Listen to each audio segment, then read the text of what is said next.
Hi guys. So today I just want to talk a little bit about how I ended the last video, which was the first most happiest moment of my whole life.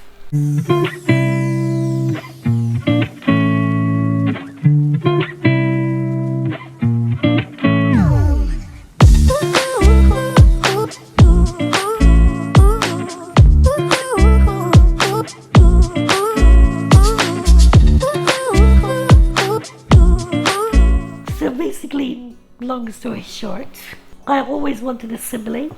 I was an only child till I was 15 and a half, but I really always wanted a sibling. And I wanted a sibling since I was like 7, 8 years old. But of course, given my situation, and that I was born with my disease, my parents were very sensibly quite worried to have another child. Given my situation and how there was no way of testing, doing genetic testing and checking if the baby was healthy and stuff while the mom is still pregnant. Back in the early 90s. And I always wanted my parents to have another child. I didn't mind sister or brother. Of course, I did prefer a sister. You can spoil them and treat them like a princess, and that's how they should be treated. I was 14 and a half. My mom got pregnant, and my parents did quite a lot of tests, and they decided to go ahead with the pregnancy and have a baby. I was always, and I still am, quite motherly, just without having a child. Even at the age of 15, I was always quite motherly. I was the mother of a group of friends. If anyone had any issues, friends needed advice or support, or had any emotional issues, they would come to me. That was always my role within our friendship circle. I remember the day my mom had my sister. I stayed at home with my carers, and my dad called me from the hospital and said, Aldous, you have a sister. And that was, and still is today, the first most greatest moment of my entire life. She was this beautiful little bold thing, gorgeous little almond eyes, dark eyes, very naughty face, and very naughty eyes, just constantly examining everyone and examining everything. I told my parents I wanted to name her. So basically the story goes, when I was born, my parents couldn't decide between the name Aldous, which is my name, and Jayron. Aldous means shooting star in our culture and our language, which is obviously something really rare. And Jayron means a deer, like the endangered wildlife deer, which is such a beautiful, elegant animal. And my parents couldn't decide, so ultimately they went with Aldous. And I always said, Jayron is such a beautiful name, you should have named me Jayron. I would have loved to be named Jayron. So when my sister was born, my parents told me I could choose the name. So I chose Jayron for my beautiful sister, and she really is a beautiful, elegant 22-year-old young lady. She can also be wild, just like the beautiful wildlife. She's a crazy girl, but gorgeous inside and out. So that's the story of the first most special day of my entire life.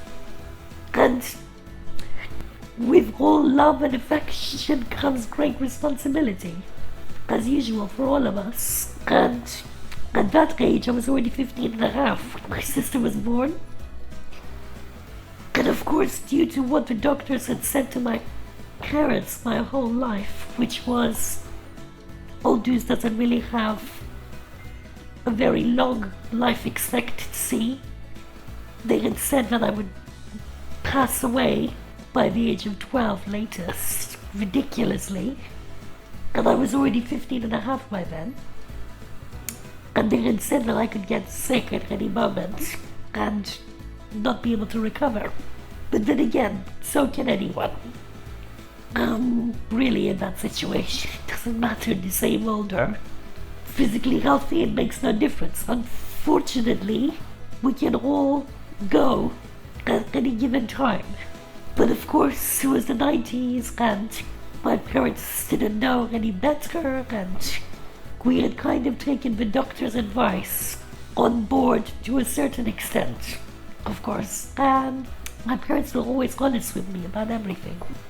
Because of what the doctors had said about my life expectancy, my dad had never really pushed me to excel at school or to put any pressure or stress on me, because they just wanted me to live a full-rounded, enjoyable, stress-free, comfortable life. That's what they wanted. They didn't want any pressure on me, because not only had I already gone through enough, but they were also worried that I might not make it much longer past the age of 15, 16. They didn't really know what was going to happen. My mom was the one, we all know what moms are like. My mom was always the one pushing me to study, and my dad was always saying, just leave her alone, let her enjoy her life, just let her relax and have fun. I just want to see my daughter have fun and laugh and have a good time. But about 6 months before GCSE started, so it was literally 4 or 5 months after my sister was born, it was quite a confusing time for me, because all my friends were applying to college, friends from the mainstream school which I had left years before, and friends from a special needs school, Grove Park, where I was at the time. Everyone was applying for college, everyone was looking at subjects for university. Some of my friends even left. We're gonna leave school at 16 and go to work once GCSEs were done. But obviously I didn't have the luxury of being able to choose to work. But at the same time, I hadn't really studied or opened a book, literally, till the age of 15 and a half. I wasn't interested in studying, not just because I was never really encouraged to study, I just wasn't a book type. I was naturally very good at mathematics. I still am gifted when it comes to numbers, but I was never really interested in other subjects at all. And one night, just a few weeks before my birthday in December of 99, my dad, as always, sat down and had a really motivational chat with me and said, look, the doctors had told us you won't make it past 12, and we shouldn't have listened to them. We did listen to them to a certain extent, but we shouldn't have, because clearly you're doing much better than anyone else ever expected, and they don't really know anything at the end of the day. And unfortunately, in about 6 months' time, your whole life is going to change, because you're all going to leave school, all your friends are going to move away to go to college, everyone's going to be busy with academic life and working, and you're going to be left behind. Now, I've told a lot of people this story, and lots of my friends and carers have told me, wow, your dad was really brutal. He should have never said that to you, that you wouldn't be left behind. It wasn't fair on a 15-year-old child to say something like that. But actually, I feel like I completely needed to hear what he said, because straight away it ignited something in me that, oh my god, my life is going to change massively, and I want to be able to achieve things just like everyone else. I want to be able to stamp my mark in this world just like everyone else. I want to be able to succeed, and everyone's expectations of disability and who people think disabled people really are and what they can do. And of course, I now had a responsibility towards my baby sister to act as a role model. And I went to school the next morning with this whole new line of thought about I'm gonna start studying. So I started quickly, loads of books. I was quite behind. I started revising, and 6 months later I did my GCSEs, and I managed to get B's and C's in most subjects, which is fantastic.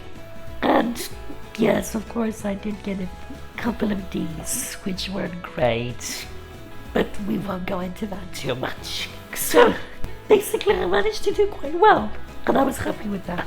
And I ended up going to college, and I studied English literature, sociology, and psychology at college, which was great. But I'll go more into that in another video. Thanks guys for watching today. I hope you found my story a little bit uplifting. See you guys in my next video, where I'll be going through the next biggest so far medical hurdle of my whole life that I'm still going through today. Hope you enjoy watching it. Bye.